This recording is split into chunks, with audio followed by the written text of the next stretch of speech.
Central American migrants headed to the United States has become a hot topic before the upcoming midterm elections. The group is now up to 7,000 and continue to move closer to the U.S.-Mexico border. CBN's national security correspondent Eric Rosales spoke with immigration experts. And Eric, they told you that this is really a prime example of a group's grandstanding out of desperation and poverty.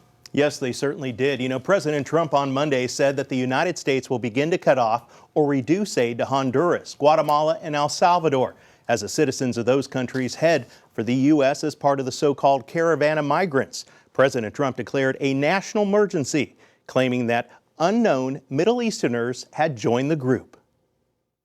He tweeted, "Sadly, it looks like Mexico's police and military are unable to stop the caravan heading to the southern border of the United States." You have some very tough criminal elements within the caravan, but I will seal off the border before they come into this country, and I'll bring out our military. This whole problem that has been going on now really since 2012 was precipitated by the Obama's administration's creation of DACA. People got the message that kids could stay. Steve Camarata of the Center for Immigration Studies blames Congress for not fixing the broken immigration system. Some immigrants, he says, are using these undocumented children to get their day in court and never showing up for it. Camarata adds these Hondurans have traveled through Guatemala and Mexico, and both countries have asylum procedures, but their goal is to live illegally in a rich country like the United States. The number of people in the asylum queue right now is 300,000 plus.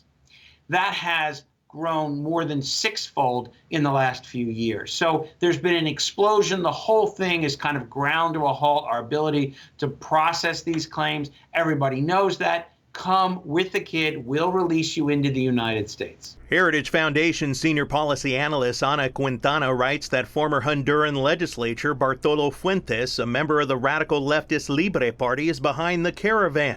According to Quintana, Libre is not a political party, but a destabilizing movement. It was founded in 2011 by the former president of Honduras, Manuel Zelaya. She adds Zelaya is an ally of socialist governments in Latin America, like the Castro regime in Cuba. She calls this caravan antic right out of the left's disorder and chaos playbook.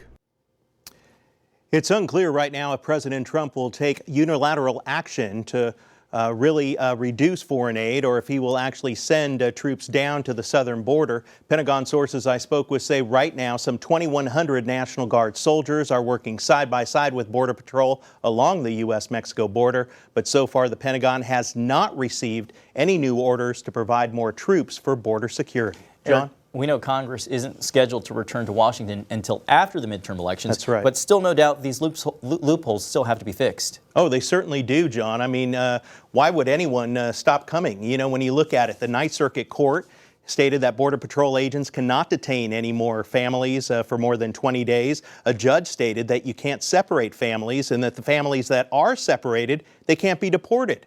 So we can't detain them enough because also Congress failed to fund ICE. So these illegals literally have a free pass right now. Now, it's been reported that Guatemala's president announced just last week that his country has apprehended and deported nearly 100 ISIS-linked operatives who were in the caravan.